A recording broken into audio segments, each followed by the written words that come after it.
না, কোথায়? যাওয়ার পরে সব ছেলে মেয়েদেরকে ডেকে বলে, আমি তো অনেক বুদ্ধিমান, আমার মতো তোদের বুদ্ধি আছে কিনা আমি একটু টেস্ট করতে চাই, সামনে আয়। ছাত্রছাত্রী সামনে আসার পরে এই রাম ছাগল বুদ্ধিজীবী প্রশ্ন করে যে আমি আমার গাড়িটা চালিয়ে তোমাদের স্কুল পর্যন্ত আসছি, আমার সময় লেগেছে 30 মিনিট। জোরে বলেন কয় মিনিট?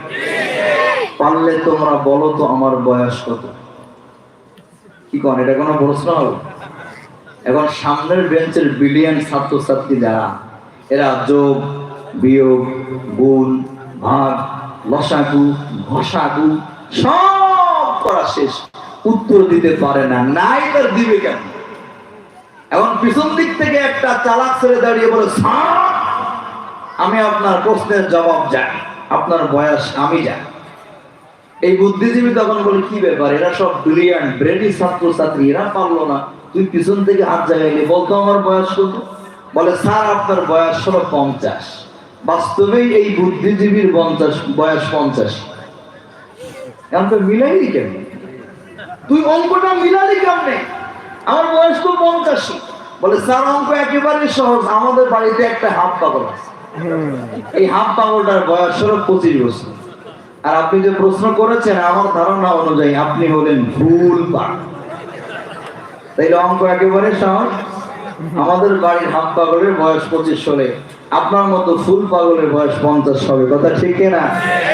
মুসলমান ভাইয়েরা আমার, হাসানোর জন্য বলছি না, বাংলার জমিন নিয়ে ইসলাম ষড়যন্ত্র করে স্পষ্ট ভাষায় বলে দিতে চাই, এদেশে আল্লাহু আকবারের সুরে সূর্য ওঠে, এদেশে আল্লাহু আকবারের সুরে সূর্য ডোবে, এদেশের কৃষক মাঝি মাল্লা সবার ঠোঁটে শহরে লা ইলাহা ইল্লাল্লাহ জিকির ওঠে।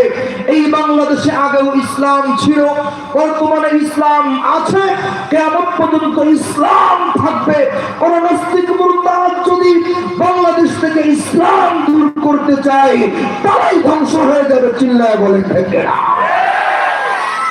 মুসলমান ভাইয়েরা আমার, আবু লাহাব ছিল এই মার্কা বুদ্ধিমান, নিজেরা অনেক পণ্ডিত মনে করত, কিন্তু বিদ্যা বুদ্ধি কোনোদিন ইসলামের পক্ষে কাজে লাগাই নাই। বলেন না নাউযুবিল্লাহ।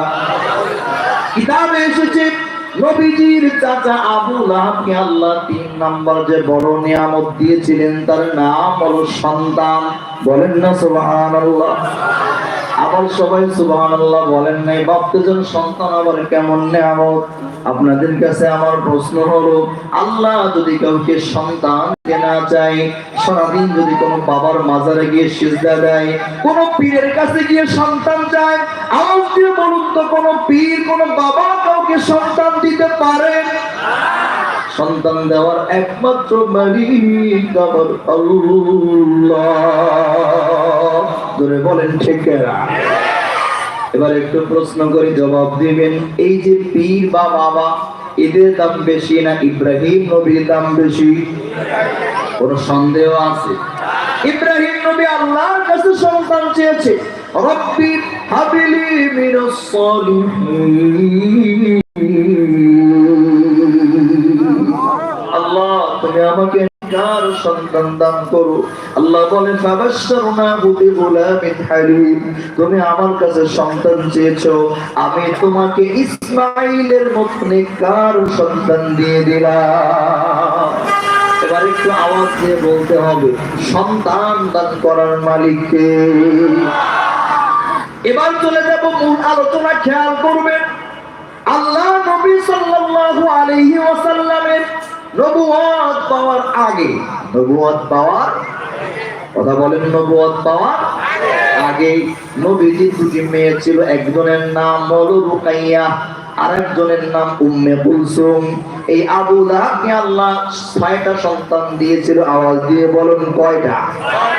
জোর হলো না, কয়টা? 3টা ছেলে 3টা মেয়ে। ছেলেদের একজনের নাম হলো উতবা, কি নাম? আর একজনের নাম হলো উতাইবা। মনে থাকবে? একজনের নাম উতবা, আর একজনের নাম উতাইবা। নবীজি সাল্লাল্লাহু আলাইহি ওয়াসাল্লামের আপন 2 মেয়ে রুকাইয়া এবং উম্মে কুলসুমের সাথে আমাদের নবী নবুয়ত পাওয়ার আগে, নবী হওয়ার আগে এই 2 কুলাঙ্গারের সাথে বিবাহ দিয়েছে।